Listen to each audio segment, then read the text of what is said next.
네, 매주 화요일에는요, 여야 정당 출입 기자들과 정치권 취재 이야기를 듣는 최평과 불사조 기자단이 있습니다. 이 시간 저는 매주 기다리고 있는데요. 야당 출입하는 경향신문의 박순봉 기자, 여당 출입하는 세계일보의 최영찬 기자 두 분 나와 계십니다. 어서 오세요. 안녕하세요. 안녕하세요. 아유, 워낙 그냥 스마트한 기자들이에요. 지난주에 홍사훈 기자 인터뷰 오셔가지고 뭐 기래 뭐 이런 얘기 하셔서 네. 진짜 기자도 있다. 훌륭한 기자들이 우리 프로에 나오신다는 생각을 해봤습니다. 자, 오전 속보가 있었죠. 전직 대통령 전두환 씨 오늘 오전에 연희동 자택에서 사망을 했는데, 자, 여야 지금 출입하시니까 오늘 이 분위기 많이 들려오실 것 같아요. 여야 분위기 어떤지, 여권 어때요? 일단 공식 반응이 나왔고요. 네. 뭐 고인의 명복을 빈다고 하면서도 이제 반성과 사과 없이 고인의 그런 행적들에 대한 반성과 사과 없이 이렇게 떠난 건 참으로 아쉽다. 이런 식으로 당 공식 입장은 짧게 나갔고, 네. 이제 개별 의원들 입장에서는 굉장히 많이 화가 나 있죠. 아까 우상호 의원도 잠깐 이야기 들어봤습니다. 그렇기 때문에 뭐 그래도 본인이 한 그런 그 5.18에 대한 책임이라든지 이런 것에 대해서 조금이라도 미약하지만 반성을 좀 했다면 어땠을까라는 문제에 대해서 굉장히 의원들 개별적으로는 신랄하게 비판을 하고 있습니다. 그 대목이 이제 바로 지난달인데 노태우 전 대통령과 극명하게 대비되는 지점이기도 그렇죠. 하고. 자, 지금 야권은 분위기가 어때요? 야권이 좀 궁금해요. 야권이 좀 신중한 것 같아요. 네. 그러니까 아직 당 공식적인 논평도 안 나왔거든요. 공식 논평은 안 나왔고. 네, 그만큼 좀 신경을 쓰고 있다고 볼 수가 있고요. 시간은 조금 지났잖아요. 네네. 그렇다라고도 볼 수가 있고, 또 대표적으로 김기현 원내대표 같은 경우에는 이제 기자들이 오늘 입장을 물어봤기 때문에 오늘 회의를 주재를 했거든요. 그래서 물어봤는데 이렇게 얘기를 합니다. 책임이 막중하다라고 생각을 하지만 요거 이제 유혈 진압 사태를 얘기를 하는 거죠. 네, 그렇지만 인간적으로 돌아가신 것에 대해서는 안타까운 마음을 가지고 있다. 이렇게 얘기를 했고, 또 조문을 갈 것이냐 이렇게 물어보니까 다른 지도부들하고 얘기를 한 건 아니지만 이제 자신은 김기현 원내대표 자신은 갈 계획이다. 그러니까 인간으로서 뭐 조문하는 것이 도리라고 생각한다. 이렇게 얘기를 했습니다. 이준석 대표는 아직 입장 없는 거고. 네, 아직 입장이 안 나왔고. 윤 후보는. 윤 후보는 가겠다라는 입장을 내비쳤는데 이제 구체적으로 얘기를 하진 않았어요. 일단은 기자들이 물어보니까 언제 갈지는 모르겠는데 그래도 전직 대통령이니까 가는 게 맞지 않겠느냐 이런 취지로 얘기를 했고요. 그리고 그 외에 여러 가지를 좀 물어봤거든요. 기자들이 간다고 하니까 뭐 국가장이라든가 아니면 뭐 평가라든가 이런 것들을 물어봤는데 어떤 것도 구체적으로 얘기를 하지 않았어요. 그러니까 지금은 이제 상중이니까 정치적인 문제는 얘기 안 하는 게 좋겠다라는 취지로 다 답변을 했는데 이제 이거는 앞서서 전두환 씨 옹호 발언을 한번 해가지고 좀 곤란을 겪은 적이 있었잖아요. 윤석열 후보가요. 그러다 보니까 아무래도 좀 신중하게 입장을 내놓고 아마 이 빈소를 찾게 되더라도 여러 가지 말을 좀 준비해서 올 걸로 그렇게 예측은 됩니다. 그래요. 그 대목 때문에 또 이제 연속선상에 있으니까 지켜봐야 될 것 같고요. 자, 이게 국가장이냐 가족장이냐. 가족장으로 지금 가닥은 잡혀가는 것 같은데 이게 지난달 노태우 장례식 때 이미 청와대 입장이 살짝 나왔었고 조금 전에 제가 5.18 단체 조진태 상임이사와 인터뷰를 해보니까 어림도 없다. 국가장에 대해서는 이런 입장이더라고요. 자, 문 대통령 조문과 추모 메시지 안 나옵니까? 대통령은 지금 따로 아직 청와대는 공식 입장이 없는 것 같고요. 네네. 아마 뭐 그래도 개인적으로는 단호하겠지만 또 국가 원수 입장에서는 조금 더 정제된 메시지가 나올 것으로 좀 보이고. 아, 그래요. 그 국가장에 대해서는 그때 이철희 정무수석이 어림도 없다고 한 만큼. 근데 아마 그렇더라도 형식적으로는 국무회의에 올려서 국무위원들의 이제 의견을 수렴하는 형태로 가지 않을까 싶긴 하거든요. 노태우 대통령 때도 그런 식으로 했고, 그렇기 때문에 지금 뭐 청와대는 그 정도 선에서 뭐 오늘 중으로 나오지 않을까 싶습니다. 그래요. 자, 지금 상중이니까 이런 표현도 나왔지만 사실 보면은 이제 이 사회적으로 또 이 전직 대통령 사망이면 조문 정국이란 말이에요. 과거에 고 김대중 대통령 때 보면 이제 북측에서도 조문 사절들이 오고 막 그랬으니까. 자, 그럼 이 전두환 이 전 대통령 사망, 향후 논란, 정치권에 미칠 영향, 특히 대선판이다 보니까 두 기자분들의 좀 전망과 예측 듣고 싶은데 최 기자님 어떻게 보십니까? 저는 이제 이 노태우 전 대통령에 대해서는 여야가 조금 여야라고 떠나서도 의견이 좀 다를 수도 있고 하다 보니까 공과 과 모두 논하는데 물론 뭐 전두환 씨 관련해서도 뭐 일각에서는 뭐 공이 있다 뭐 이런 식으로 또 뭐 옹호할 수는 있지만은 일단 민주당이나 여권 스탠스는 확실하기 때문에 그리고 또 한 가지 지금 이게 뭐 대선판에 영향 미친다고 좀 보긴 어렵지만 예. 어쨌든 간에 지금 이재명 후보가 생각보다 호남에서 결집이 그렇게 되진 않거든요. 이낙연 전 대표가 네네, 이렇게 열심히 네. 좀 안 해주는 게 있어서 근데 마침 이번 주에 그 메타버스라고 해서 매주 타는 민생버스 일정이 호남입니다. 오는 주말이. 네, 오는 주말이 그러니까 호남인데. 불경, 충청 찍고 이제 호남이군요. 그렇죠. 네. 그렇기 때문에 이재명 후보가 이제 메타버스를 타고 호남을 가서 이제 전두환 씨가 이렇게 광주 우리 호남인들 대상으로 이런 만행을 저질러 놓고도 네네. 반성과 사과 없이 떠나지 않았냐. 이래서 되겠습니까? 라는 식으로 이제 비판할 수 결집을 있다. 네. 좀 할 수 있지 않을까 이런 예측을 해보겠습니다. 네. 안 그래도 다음 월요일, 그럼 주말 지나서 29일이 고 조비오 신부 사자 명예훼손 재판의 마지막 변론기일이었다고 그러더라고요. 네. 그러니까 이제 어떻게 될지 또 광주와 호남 민심은 어떨지도 주목해봐야 될 것 같고요. 그리고 자, 어떻게 예측하세요? 네, 일단 뭐 큰 거는 최 기자님이 짚어줬으니까 그 좀 가까운 걸로 보면은 오전에 김종인 전 위원장 쪽에 물어보니까 조문을 갈 계획이라고 하더라고요. 갈 계획이다. 아까 윤석열 후보도 간다고 했잖아요. 네네. 그래서 이제 그 겸사겸사 그게 전화한 또, 김에 지금 뭐 이상기류가 있다라는 얘기는 많이 알려져 있고 이제 네네. 잠시 뒤에도 다루게 될 수밖에 없겠지만 이제 거기다가 물어보니까 그 상가에 가서 취재를 하시면 되겠습니다. 이런 얘기를 하더라고요. 아, 그러니까 그래요? 이제 두 사람이 다 동시에 모일지 그것까지는 알 수가 없는데 네. 그런 것들도 좀 포인트일 것 같아요. 같은 시간대에 가느냐 아니면 아니면 있는데 오느냐라든가 이제 두 사람이 조우를 하느냐 엇갈리느냐. 이런 것들도 굉장히 좀 중요한 대목일 것 같고 그리고 아까 한번 짚긴 했지만 윤석열 후보로서는 이제 전두환 씨에 관련된 입장을 또 두 번째로 내놓을 수 있는 그런 뭐 기회가 될 수도 있고 혹은 시험 무대가 될 수도 있는 거거든요. 그러니까 여기에서 어떤 스탠스가 정해질 것 같아요. 네. 이제 소위 전두환 씨를 조금 옹호하는 발언을 놓고는 이제 그건 아니었다라고 얘기를 하고는 있지만 네. 전략적인 판단 아니었냐 이런 해석들도 있거든요. 그렇죠, 그러니까 그렇죠. 강경 보수층을 겨냥한 발언이었다 네네. 이런 해석들도 있는데 여전히 그런 스탠스를 이어갈 것인지 아니면 좀 이제 비판을 하면서 중도층을 포섭하기 위해서 네네. 노력을 할 건지 이런 것들도 좀 지켜볼 만한 대목일 것 같습니다. 지난번에 망원 논란을 이번에 종지부를 찍을 것인지 아니면 그 전략적으로 조금 다른 또 입장을 취할 것인지 궁금하긴 합니다. 지켜보도록 하고요. 지금 이제 박순봉 기자님 말씀해 주신 게 바로 오늘 핵심 이슈였는데 속보가 들어와서 이 전두환 사망 문제를 좀 이 두 기자님께 들어봤고요. 지금 오늘 제일 궁금한 게 그거예요. 윤석열 선대위에 김종인 전 비대위원장 참여하느냐 안 하느냐인데 자, 이게 조금 분위기가 뭐 주말 다르고 어제 다르고 오늘 또 다른 것 같습니다. 이 상황을 저희가 좀 이 오디오로 정리해 봤으니까 목소리로 듣고 이야기 이어가 보죠. 윤석열 후보가 주재한 국민의힘 최고위에서 통과시킨 선대위 구성안에는 김병준 전 위원장만 있었습니다. 선거 총지휘를 맡기로 했다던 김종인 전 위원장 이름은 빠졌습니다. 총괄 그 선대위원장으로 부의하는 부분에 대해서는 하루 이틀만 조금 좀 시간을 좀 더 달라고. 김병준 상임선대위원장을 보고하셨잖아요. 철도사는데 조금 더 어려움이 있는 거 아닙니까? 뭐 여러분께서 취재를 해보십시오. 저도 뭐 정확하게는 모르겠습니다. 어떤 이유 때문인지 합류 여부까지 고민하는 건지 질문은 이어졌지만 김종인 전 위원장은 말을 아꼈습니다. 우려스러운 지점이 어떤 부분인지. 나는 그 내용을 모르기 때문에 할 얘기가 없어요. 구체적으로는 자신의 반대에도 김병준 전 위원장 등 일부 인선이 진행된 데 대한 불편함이 컸던 것으로 전해졌습니다. 네, 어제부터 좀 이상 기류가 감지된 것 같습니다. 아까 들으셨지만 이제 윤 후보는 주말에는 3기 완성. 근데 어제 오전 최고위에서는 김종인 전 위원장은 하루 이틀 시간을 달라고 했다. 근데 오후에는 또 다른 보도가 나온 게 경로했다. 김종인 전 위원장이 패싱 당했다. 뭐 이런 표현들이 막 등장했어요. 자, 이 선대위 합류를 지금 거부하고 있는, 유보하고 있는 이 상황과 이유 지금 박 기자님이 한번 좀 분석해 주시죠. 네, 일단은 지금 김종인 전 위원장 오늘 표현까지 짚어보면 네.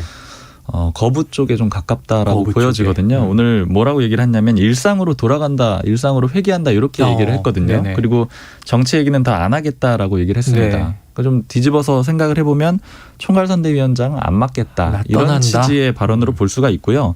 물론 그렇지만 김종인 전 위원장이 화법을 생각을 해보면은 이 말에는 지금 상태로는 이런 정도의 단어가 생략이 돼 있다라고 볼 수가 있을 것 같아요. 즉 어떤 다른 조건이나 어떤 혹은 뭐 중요한 그런 권한을 넘겨주는 그런 이상 그런 이제 변화가 있다라고 하면은 네. 다시 돌아갈 수도 있다. 이렇게도 동시에 볼 수가 있고요. 그리고 윤석열 후보도 상당히 좀 기분 안 좋은 태도를 보였거든요. 네네. 김종인 전 위원장이 왜 그러는 것 같느냐라고 물어보니까 이제 모르겠어요. 그 양반 말씀하는 건 나한테 묻지 마세요. 이렇게 얘기를 하는데 좀 불쾌감을 드러냈습니다. 아까 직접 취재해 보시던지 뭐 이런 분위기잖아요. 네. 일단 두 사람 사이에 안 좋은 것은 분명하고요. 그러면 이제 왜 그러느냐 이게 문제인데 네. 상황을 좀 짚어보면 이렇습니다. 토요일에 김종인 전 위원장이 김병준 전 위원장을 대동해가지고 윤석열 후보가 김병준 전 위원장을 대동해서 김종인 전 위원장을 찾아갔거든요. 네. 찾아가서 그 다음에 발표를 해요. 설득도 잘 됐고 김병준 전 위원장도 받아들이기로 하셨고 또 김종인 전 위원장이 총괄선대위원장도 맡기로 했다 이렇게 얘기를 합니다. 즉 이 보도 내용을 가지고 이제 소위 삼김 체제라는 그런 보도가 네네. 나오기 시작을 한 거죠. 그런데 일요일 오후 그러니까 아마 일요일 저녁쯤이었을 것 같은데 결과적으로 드러난 건 월요일 아침에 김종인 전 위원장 네. 안건을 올리지가 않은 거잖아요. 네, 그랬죠. 즉 그 얘기는 일요일 밤부터 혹은 일요일 점심 이후부터 월요일 오전 사이에 뭔가 김종인 전 위원장의 이 반응이 좀 바뀌었다라고 볼 수가 있고 심경의 변화가 있었다. 네, 혹은 이제 토요일의 합의조차도 장담할 수는 없는 거 아니냐 이런 해석까지 나올 수가 있는 건데 일단 여기에 대해서 여러 가지 해석들이 있더라고요. 어제 정말로 한 10통화 정도를 한 것 같아요. 정말 다양한 사람들한테 물어봤는데 일단 누가 얘기했다라고 좀 밝히기는 어려우니까 해석들을 좀 나열을 해보면 첫 번째는 이거예요.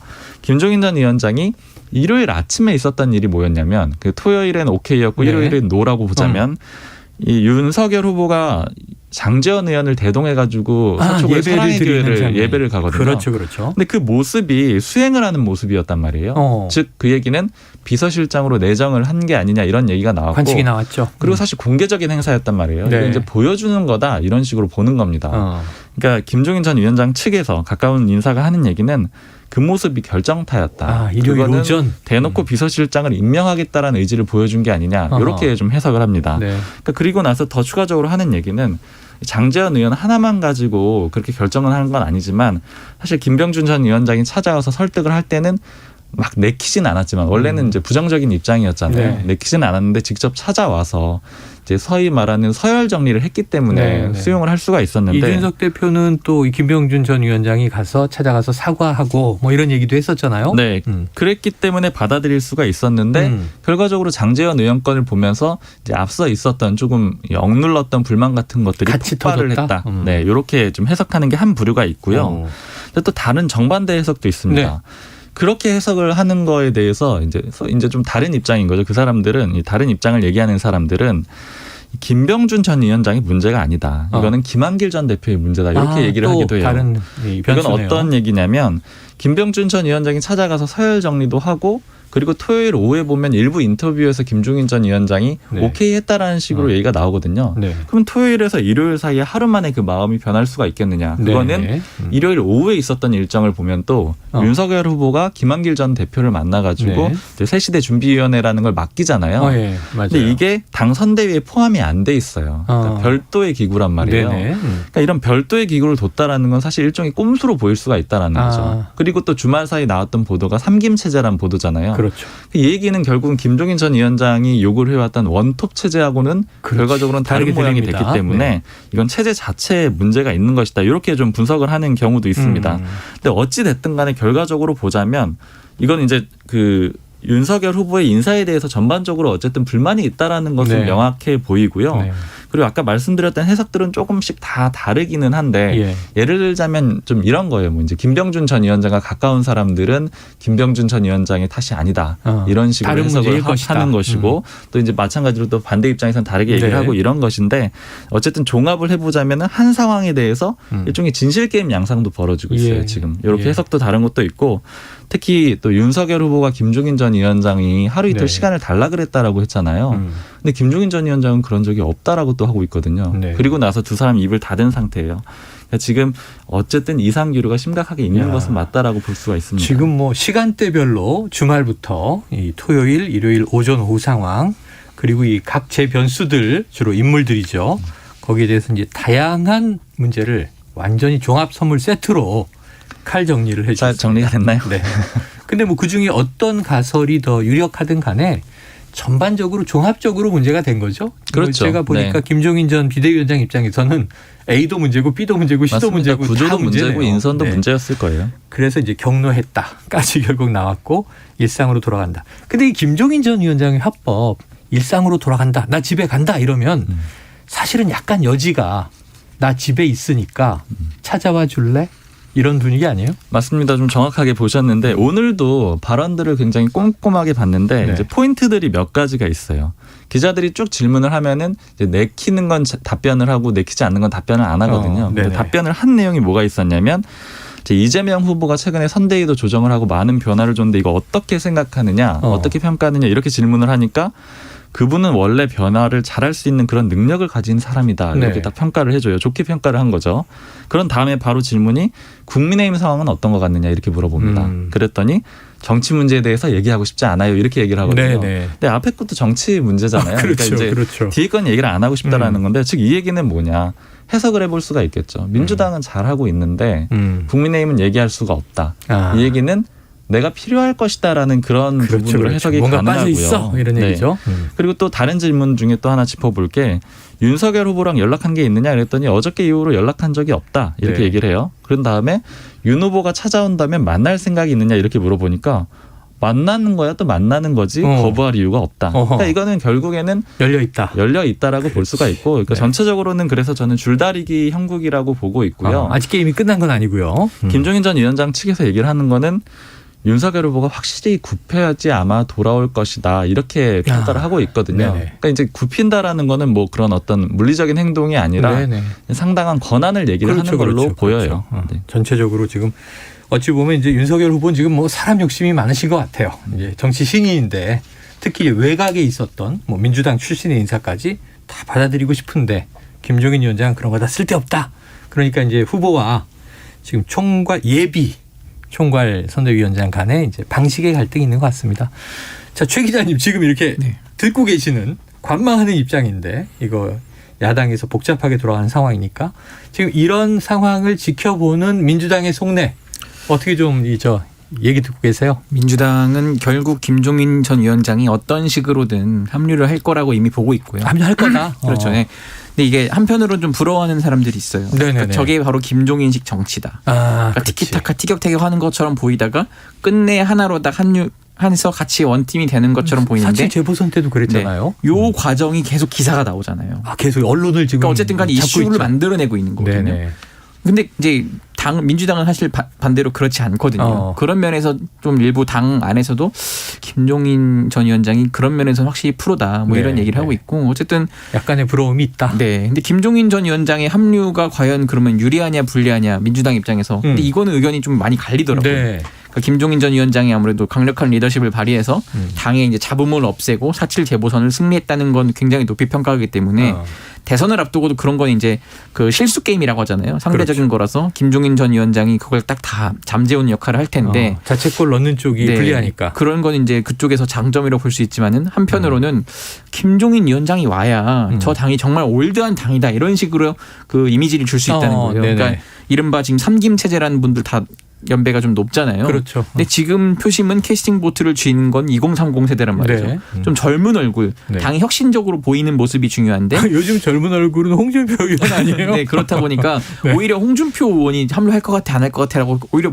역으로 물어보는 분들이 민주당 많아요. 쪽에서. 네, 그런 면에서 홍준표 의원이 외곽에서 따로 이렇게 하는 거를 민주당이 은근 좀 반기는 면도 있고 그래서 꼭 김종인 위원장의 합류가 민주당이 뭐 유리하다 불리하다 이렇게 한 면을 딱 단언할 수는 없는 것 같습니다. 부러워하는 면도 있고 와도 올드보이의 귀환이니 2030 세대가 표를 주긴 어려울 것이야 뭐 이런 생각도 있고 자 지금 그래서 민주당 안에서는요 그럼 저쪽에 상황이 오면 우리도 뭔가 대응 카드 필요한 거 아니야 그래서 이해찬 전 대표의 등판론 근데 조금 전에 우상호 의원은 이미 등판에 있다 고문단에 들어와 있는 거 아니냐 뭐 따로 뭐 총괄 이런 자리를 맡을 것 같지는 않고 이미 할 역할 한다 이런 얘기를 했어요.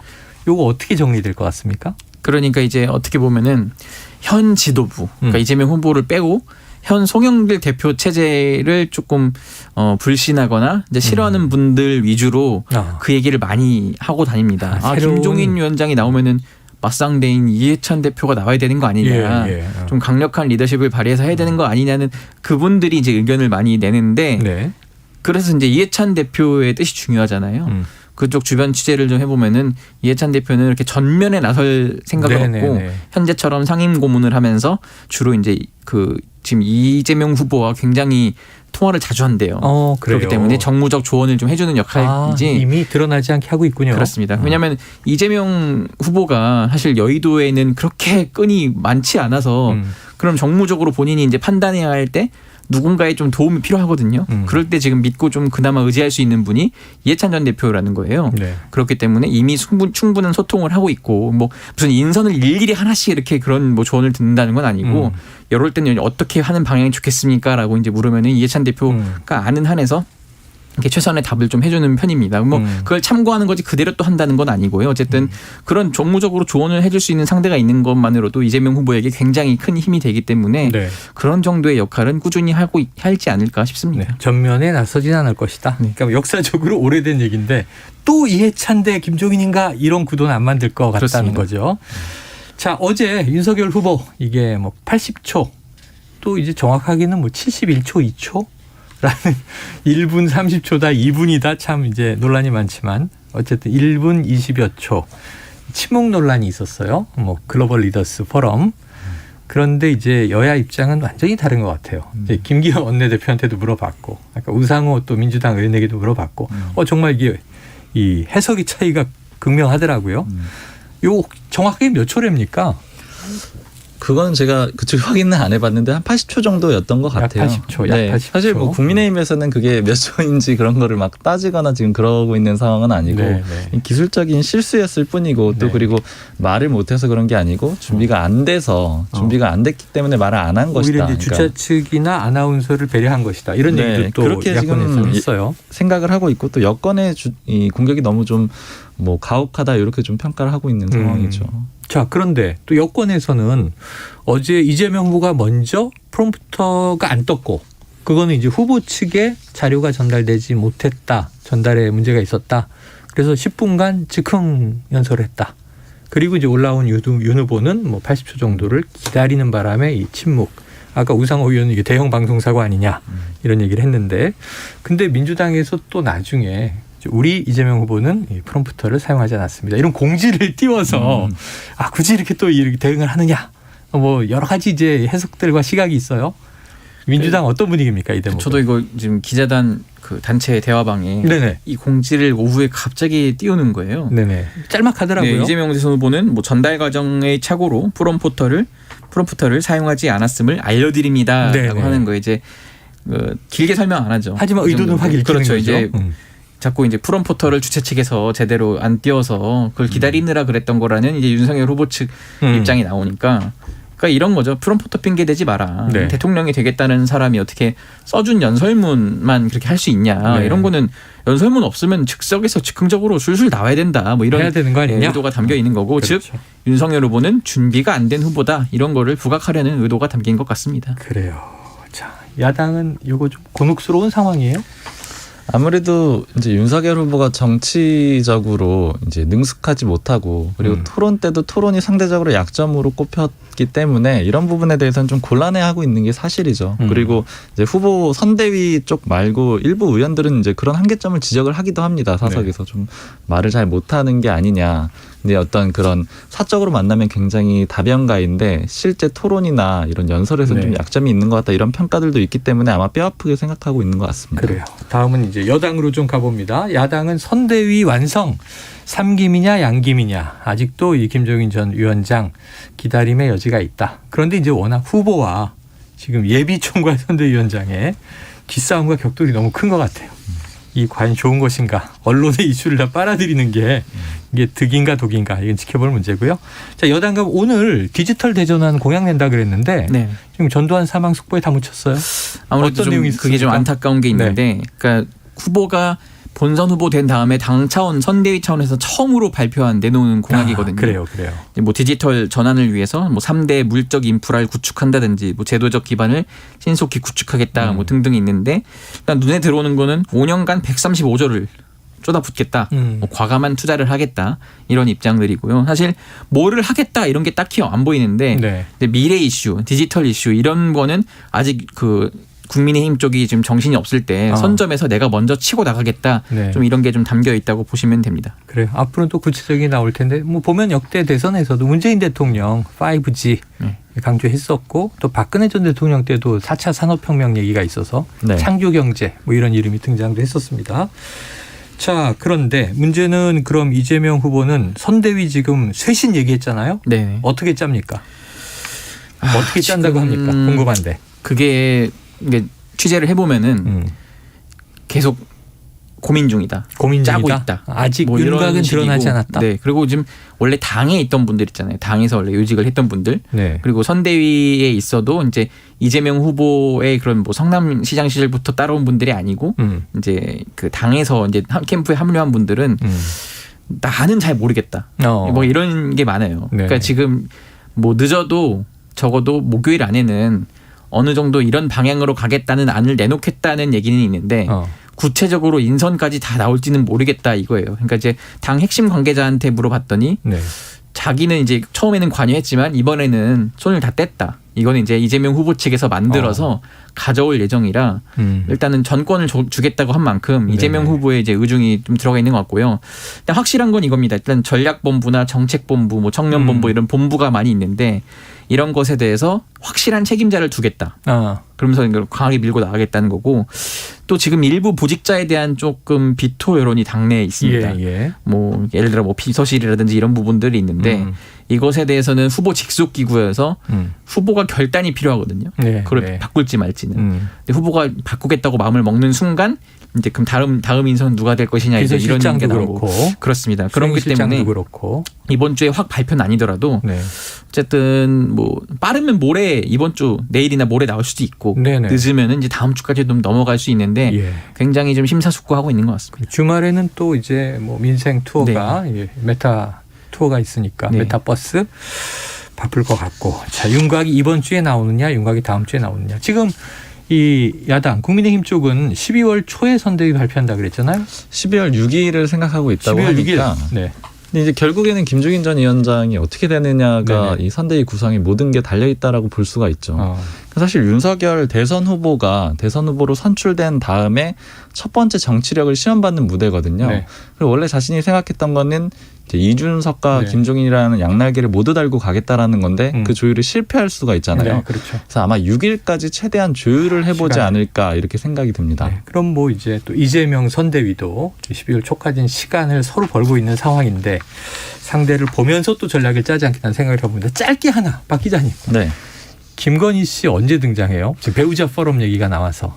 일단 배우자 포럼에서 원래 김건희 씨를 대표로 추대를 해야 된다 이런 얘기를 네네. 일부 의원들이 했었는데 김혜경 씨는 이미 이제 지금 동반해서 네. 이제 투어를 근데 시작했습니다. 그런 얘기를 하던 의원들이 나중엔 조금 그 톤을 낮춰달라고 가라앉았어요? 다시 연락이 왔어요. 이게 왜 그러냐면은 김건희 씨가 나서기가 좀 쉽지가 않은 상황이기 때문에 아마 네. 후보와 조율한 뒤에 나설 거기 때문에 이렇게 좀 조율을 하려고 하는 것 같고요. 이게 예. 왜 그러냐면 김건희 씨 같은 경우에는 아무래도 조금 리스크가 있습니다. 네. 소위 처가 리스크라고 해서 이제 장모도 윤 후보의 네, 장모도 네, 네. 이미 구속이 돼 있는 상태고 또 김건희 씨 본인도 도이치모터스 보석으로 주가 조작 나왔는데 사건에 재판이 계속 그렇죠. 예, 구속됐다가 나왔죠. 그리고 도이치모터스 주가 조작 사건도 아직 수사가 진행 중인 상황이잖아요. 그렇죠. 그러니까 그 전까지는 사실은 최대한 노출을 늦추는 게 낫다라는 게 지금 선대위의 분위기거든요. 네, 노출을 늦추는 게 낫다. 네, 그렇기 때문에 아무래도 요 뭐 배우자 포럼이 출범한다고 해서 바로 김건희 씨가 이 공식 활동을 하고 이러진 않을 걸로 보여요. 알겠습니다. 양쪽 모두 지금 준비를 하면서 11월을 보내는 양상입니다. 예상국회는 어떻게 될까요? 자, 다음 주에 또 두 기자분들을 모시고 진행된 상황을 들어보죠. 오늘 굉장히 흥미진진한 심층적인 분석을 두 분 해주셔서 감사합니다. 불사조 기자단 박순봉 경향신문 기자, 최영창 세계일보 기자였습니다. 고맙습니다. 감사합니다. 감사합니다.